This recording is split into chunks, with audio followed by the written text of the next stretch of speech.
श्रीराम समर्थ. परमेश्वराच्या भक्तीचा राजमार्ग. परमात्म्याची ज्याने ओळख होते ते ज्ञान. अन्य ज्ञान ते केवळ शब्दांचे अवडंबरच होय. परमात्मा नुसत्या ज्ञानाने ओळखता येणार नाही, भक्ती केल्यानेच तो ओळखता येईल. जसे गाय आली म्हणजे तिच्या मागोमाग तिचे वासरू येते, त्याला निराळे बोलवावे लागत नाही, त्याप्रमाणे भक्ती केल्यावर ज्ञान आपोआपच मागे येते. आता भक्ती कशी करावी हे पाहिले पाहिजे.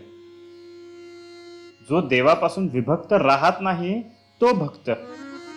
नुसते देहाला कष्ट दिल्याने वैराग्य प्राप्त होत नाही, तर ज्या स्थितीत आपल्याला देव ठेवील त्या स्थितीतच आनंदाने राहणे म्हणजे वैरागी होणे.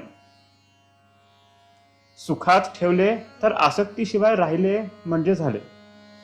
वैराग्य प्राप्त व्हायला प्रपंच सोडावा लागत नाही.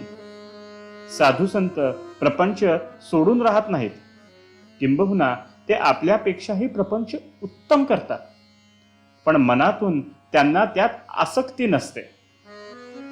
मनाने आतून जो आसक्ती रहित झाला त्यालाच खरे वैराग्य आले असे होते.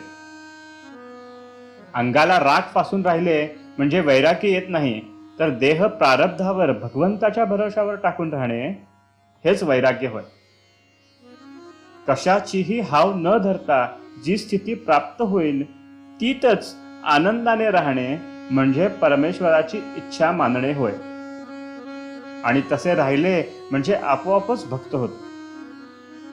तसे व्हायला राजमार्ग म्हणजे नामस्मरण करणे. नामस्मरणावर विश्वास ठेवावा आणि ते विश्वासाने घेत जावे. गुरुने जे नामस्मरण करायला सांगितले असेल तेच करीत राहावे आणि त्यातच त्याला पाहावे, म्हणजे दिसेल ते गुरुरूपच दिसू लागते. असे झाले म्हणजे सर्व ठिकाणी गुरु दिसू लागतो.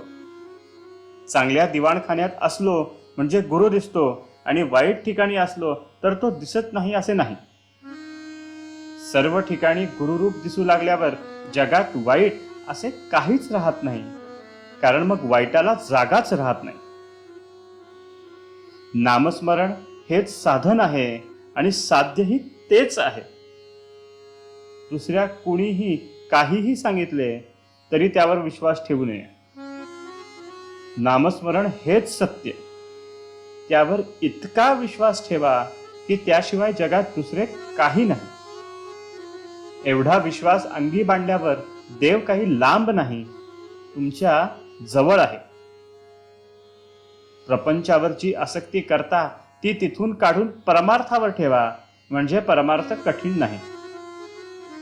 गुरुला अनन्य शरण जाणे म्हणजेच आपला मीपणा नाहीसा करणे होय. मीपणा समूळ मेल्याशिवाय अनन्य शरण जाता येणार नाही. मीपणा हा गुरुने सांगितलेले नामस्मरण करीत राहिल्याने जातो, म्हणून सतत नामस्मरण करीत असावे. आजचे बोधवचन: वैराग्य हे वृत्तीत असते. भगवंताने जे दिले त्यात समाधान असून इतर काही हवे असे न वाटणे हे वैराग्य. जानकी जीवन स्मरण. जय जय राम.